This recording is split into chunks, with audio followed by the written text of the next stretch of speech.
First scenario, he said, my kids will never look at me like I'm an asshole. That was a direct attack to me and my family and my relationship with my kids. What did he say? What's up, world? Welcome to another episode of East Knows Combat.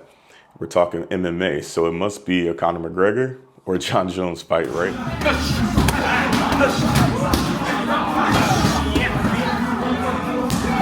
UFC 309 will feature Jon Jones versus Stipe Miocic.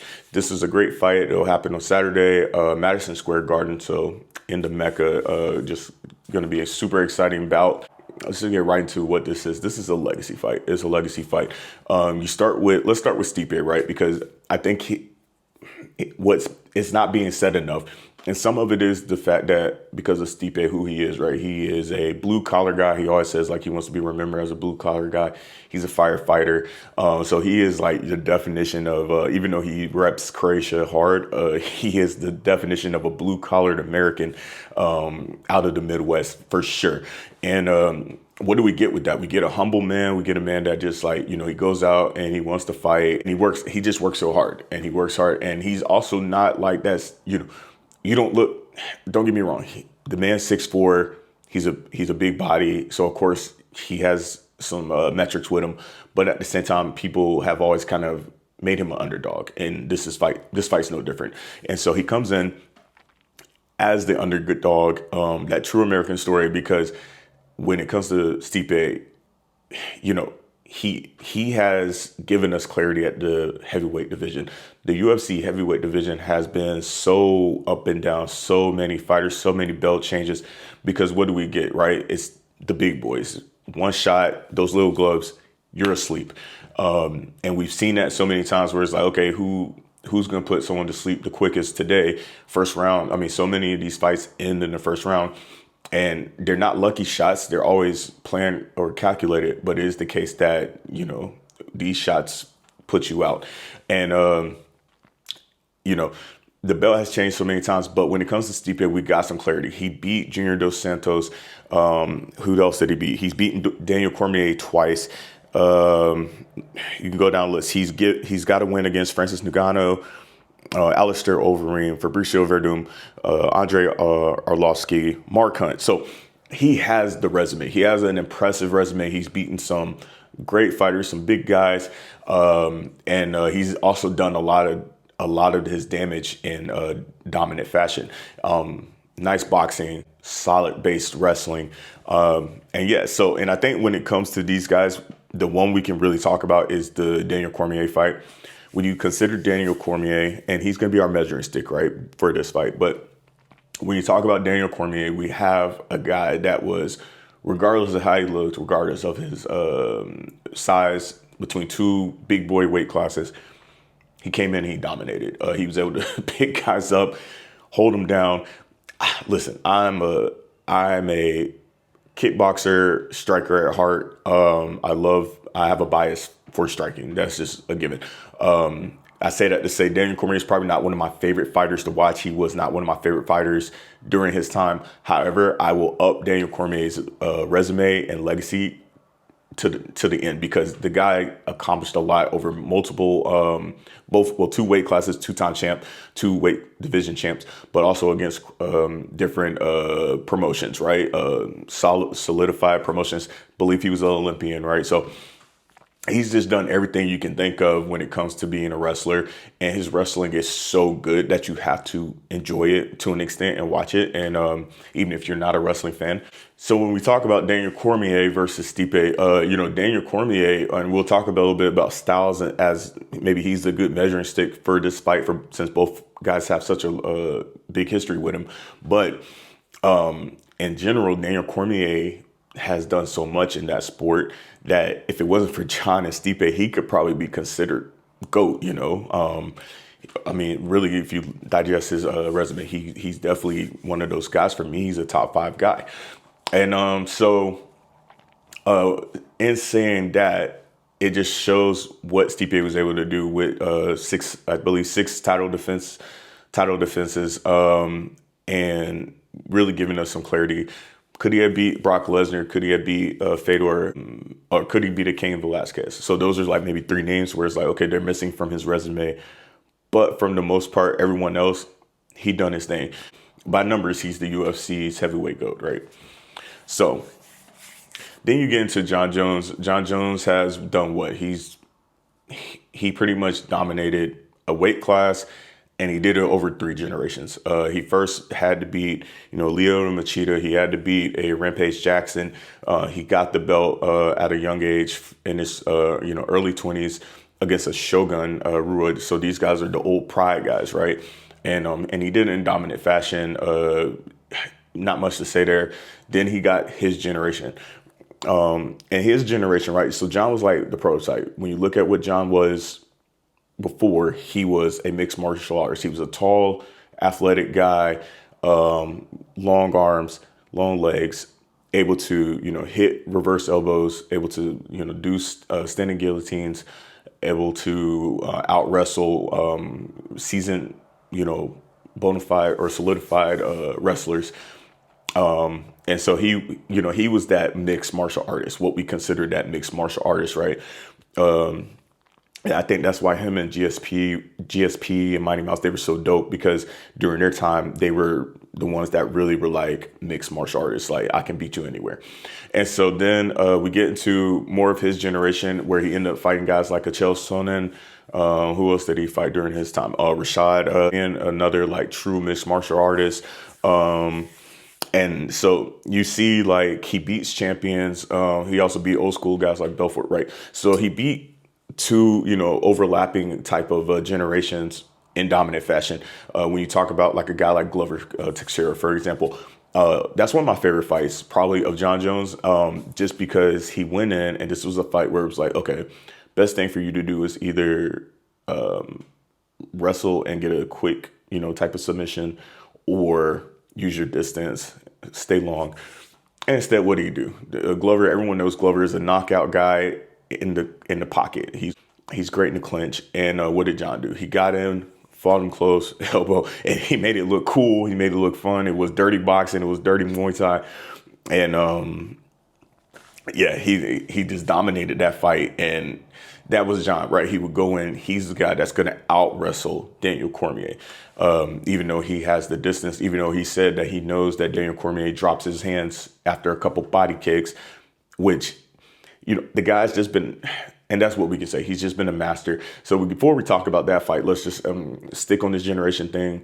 He goes in, he beats the like Anthony Smiths, the Ruiz guy.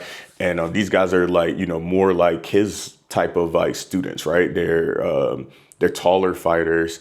They're true mixed martial artists. I think Ruiz and St. Preux, right? These guys are Division I athletes. So there was a lot of talk that, okay, what happens when Jon meets an athlete or someone as tall as him?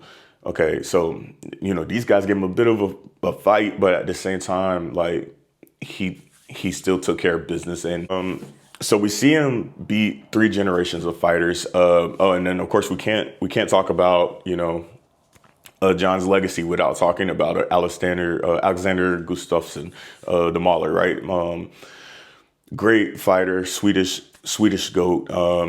And he was also like, he gave Jon that first test where we were like, okay, cool. You see where you fight a taller guy, someone with some nice hands, it's going to be a problem. Great wrestler. And so that was like, I think the pinnacle of his, like, one of the pinnacle anyway of his generation's pinnacle fight, And Alexander pushed him to the limit. It was a phenomenal fight. Hats off to Alexander. But then Jon comes back and he kind of dominates the fight, and he uses the narrative that he took the first fight lightly, and put behind that what you want. But if that is the case, it just shows how high his fight IQ is, and then that's where we talk about the legacy fight with Daniel Cormier. Daniel Cormier, he done so much. He's such a great wrestler. And then for Jon to come in and say, like, yeah, you might wrestle me down once, but I guarantee I'll out wrestle you in that first fight. And he did, right? He out wrestled Daniel. He done everything. He had, I think maybe it was a 3-2. Was it a 3-2 fight?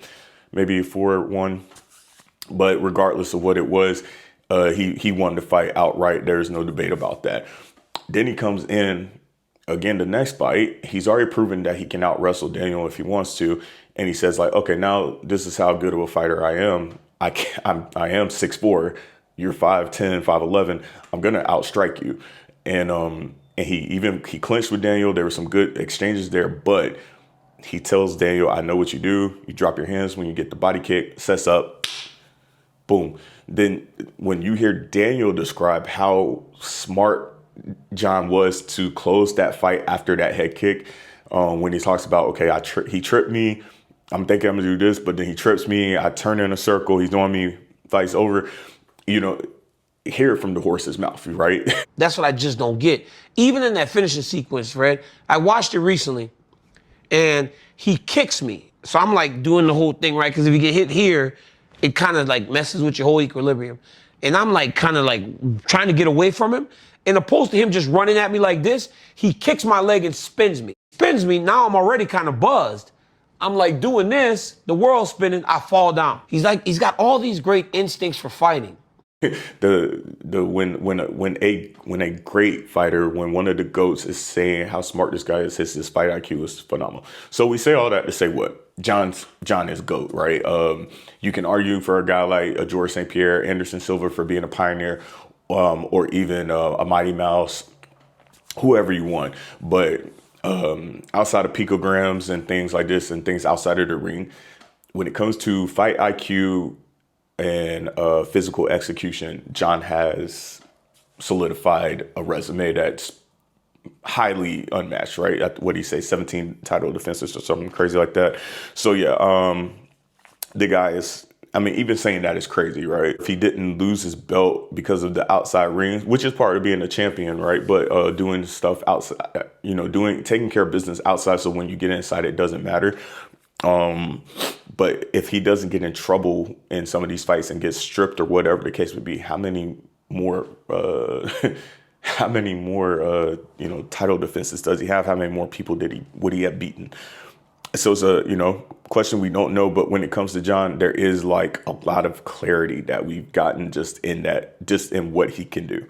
So what do we have? We have the greatest heavyweight in UFC history versus the greatest fighter potentially in UFC history. Oh, and then we didn't even talk about that. The fact that Jon did move up to heavyweight and take the belt because they're fighting for Jon's belt now, right? Is that the case? So he got his body to something that we've never seen before. His nickname was Bones for a reason, and now we got this guy, and we're like, whoa, he looks overweight.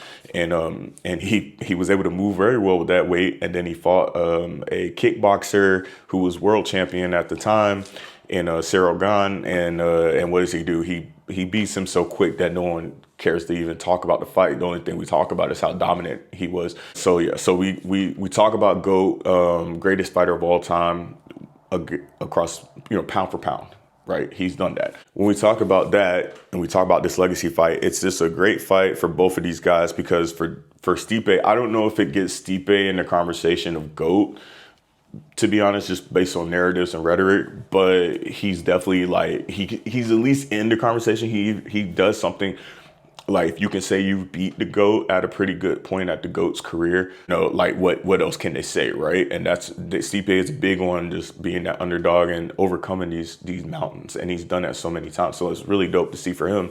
And then for Jon, of course, it's the reason he took this fight is because, like, okay, he's already been a heavyweight champ. He's been considered pound per pound GOAT. He's annihilated 3 generations of a weight class.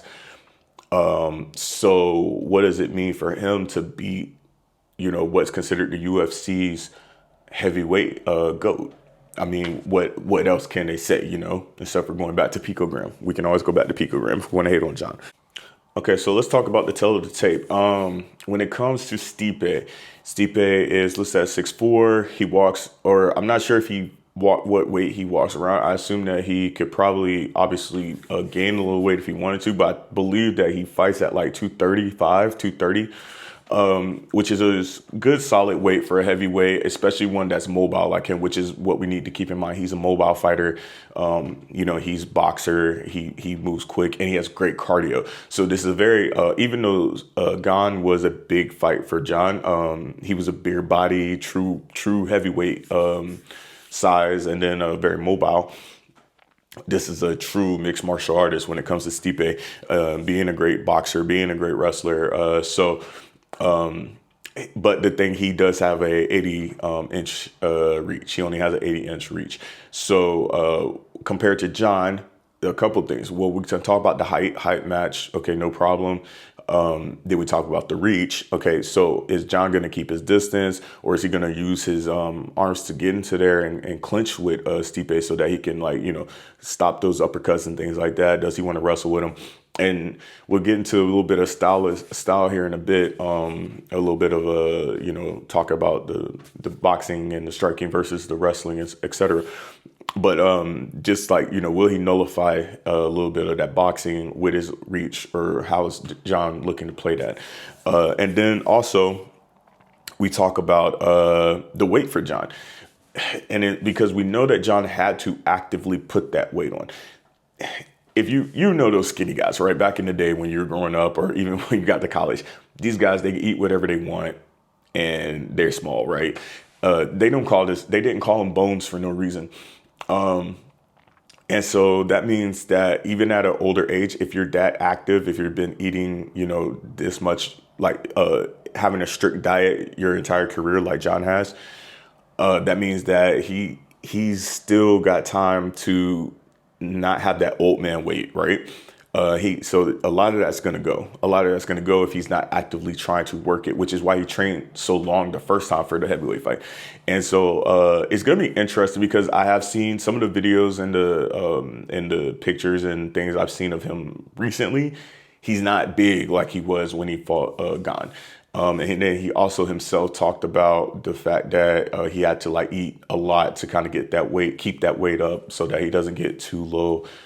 So it sounds like, of course, he wants to be able to have the weight and the power to, like, you know, battle Stipe's wrestling, because we know Stipe is a good wrestler.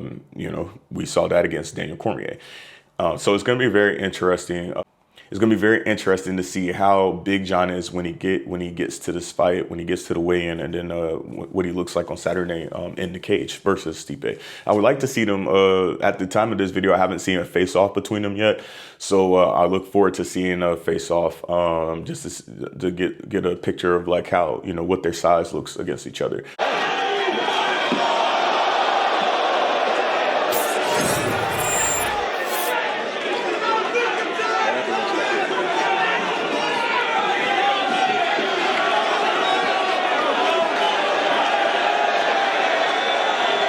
So when we talk about all that, let's get a little bit into this fight breakdown, and let's start with that wrestling, because we know that Jon's an elite level wrestler.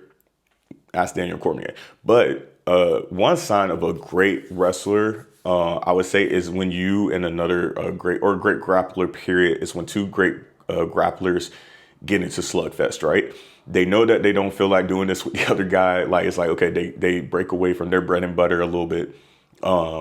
To strike.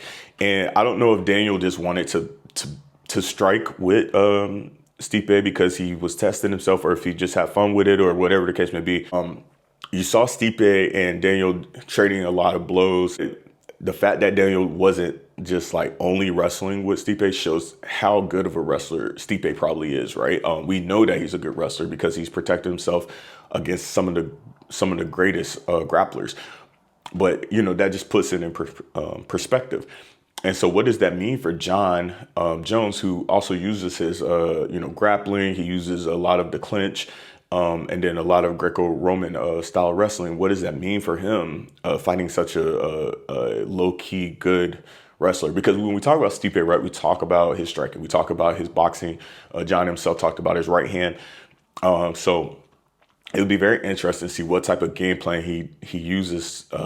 Does he use his reach and, you know, et cetera, to just win this fight? He also talked about trying to win the fight in dominant fashion. So what does that mean? Does that mean some type of big knockout? Does that mean getting them to the ground?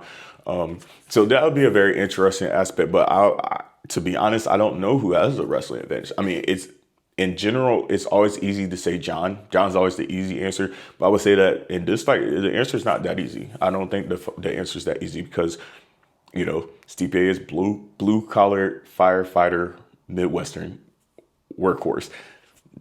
definition of a great wrestler, natural bona fide wrestler. So it'll be a great fight. Will be interesting to see. Okay, so let's talk about the striking. So we talked about the right hand of Stipe, the boxing.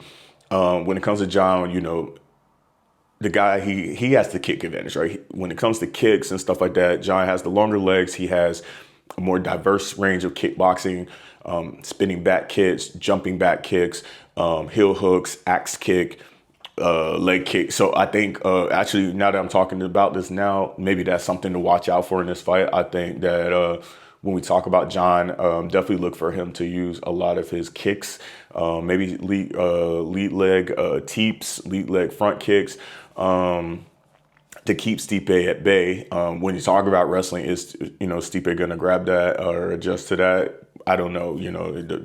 It's chess, right? It's human chess, but I would say that those types of things can be weapons for Jon. And then we talk about his elbows. Is he going to use those spinning elbows? Is he going to just keep his range and Superman punches?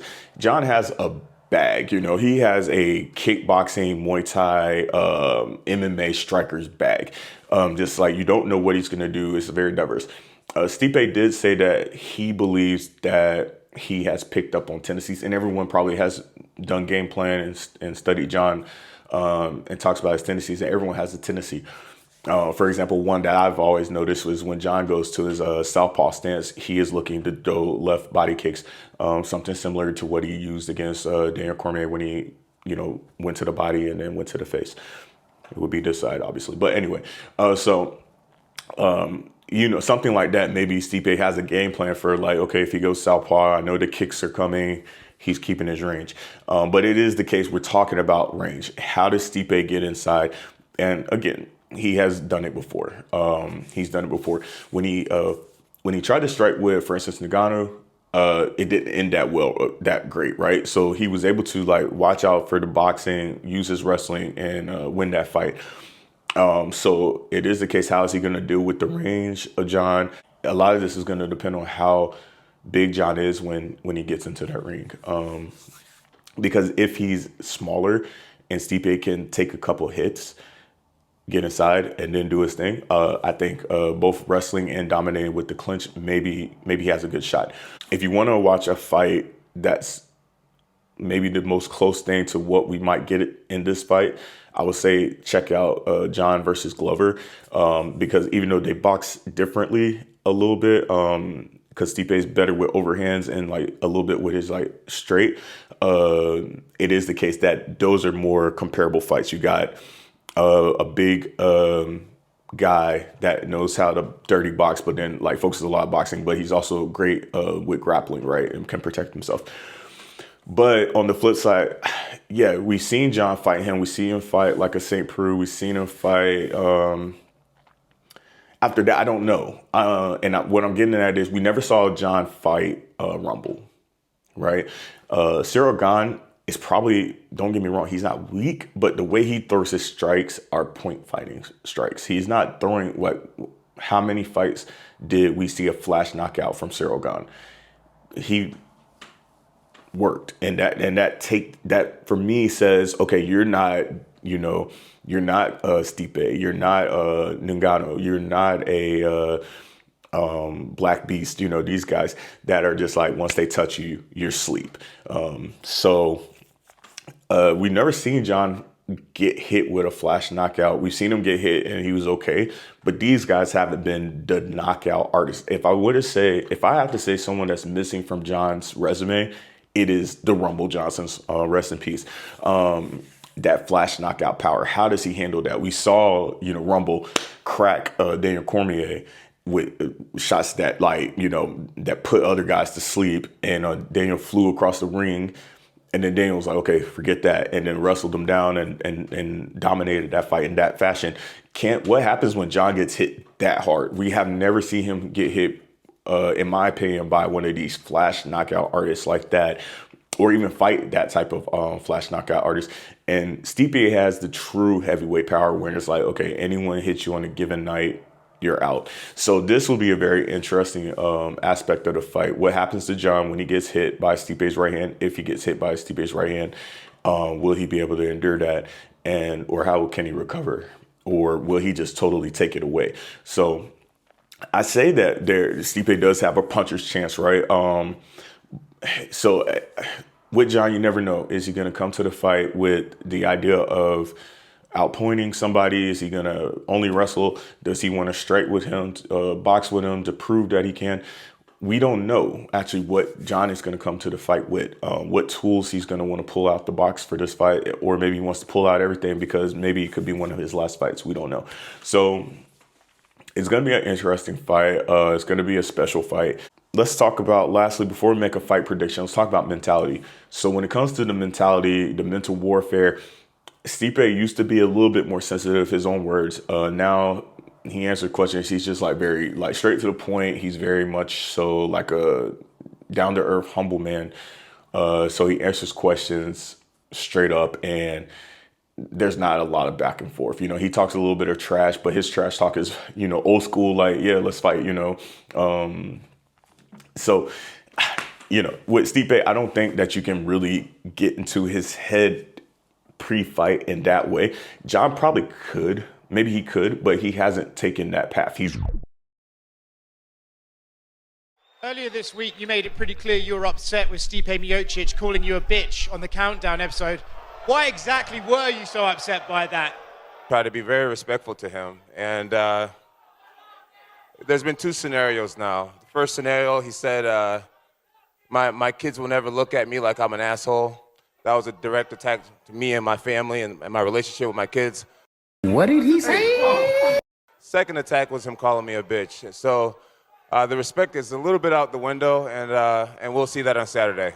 Would you describe this as personal to you now, this fight? It's very personal to me, yes. Nice to hear his reaction to that, and do you even feel like you want to apologize for some of those things you said? I mean, yeah, I don't remember saying when my kids look. I don't remember saying that when my kids look at me like an asshole. That was no direct thing to him, and that when I said bring it on, bitch, it was pretty much he was calling me out, telling me he's gonna beat my ass in front of a whole arena of people. So sorry for defending myself. I apologize.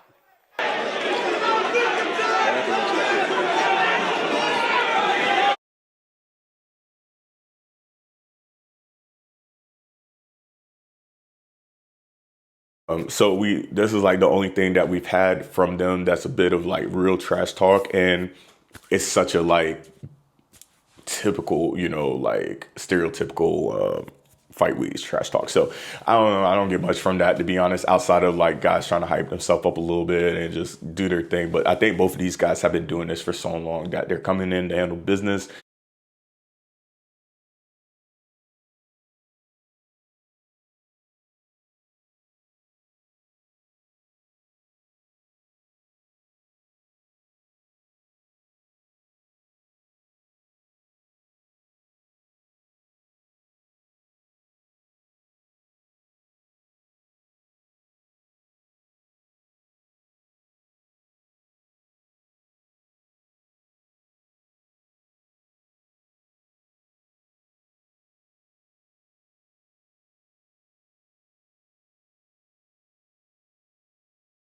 So it'll be interesting just to see them. I think this is going to be a pure game plan execution.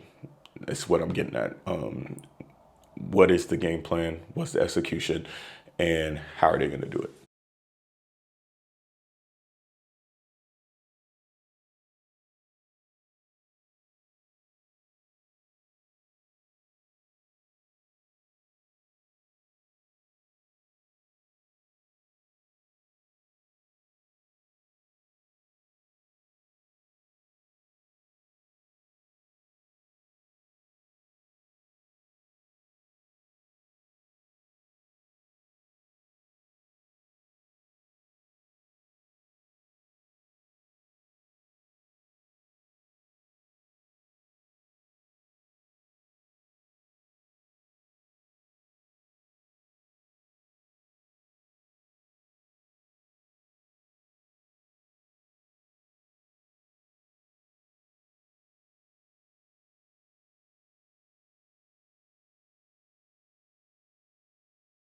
He's never fought such a diverse fighter. And this is going to be one of the smartest fighters he's ever fought, for sure. That's not even a question. So what type of game plan is he coming in? Does he have something new to bring? And then how does he deal with the length of Jon? Like I said, a lot is going to depend on how big Jon is during the fight. If it's like an equal weight, both of them are 235, 240. Okay, I think that's a long night for Stipe, maybe just because of Jon's diverse skill sets and whatever game plan Jon does. Is he going to be able to out wrestle Jon? It's hard to bet against Jon at any point, right? Because we've never seen it. We've never seen him truly out wrestle. We've never really seen him overly outstruck. He's had his adversity, of course. But and that's the thing, right? We know that he deals well with adversity, regardless. He comes out of the fight with the win at the end of the day. So, of course, I'm going to pick Jon. I'm going to have to pick Jon just because there's just too many tools and too many. He's just so unpredictable. Versus with Stipe, we kind of know more so what he has in his bag. Boxing and grappling. It's just that he does it at such an elite level. That's where he's very problematic for any fighter. So yeah, but my firm pick, I would say Jon Jones.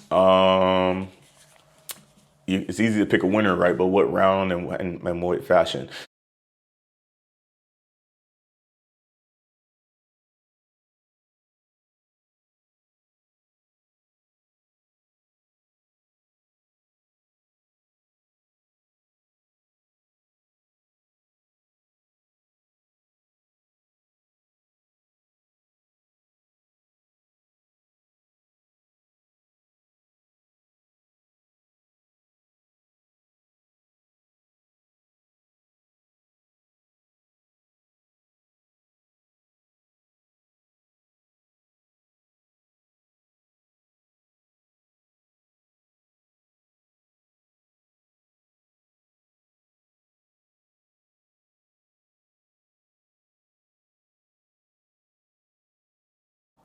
So what do you think? How do you think this fight ends? Do you think Jon takes it? Do you think Stipe takes it?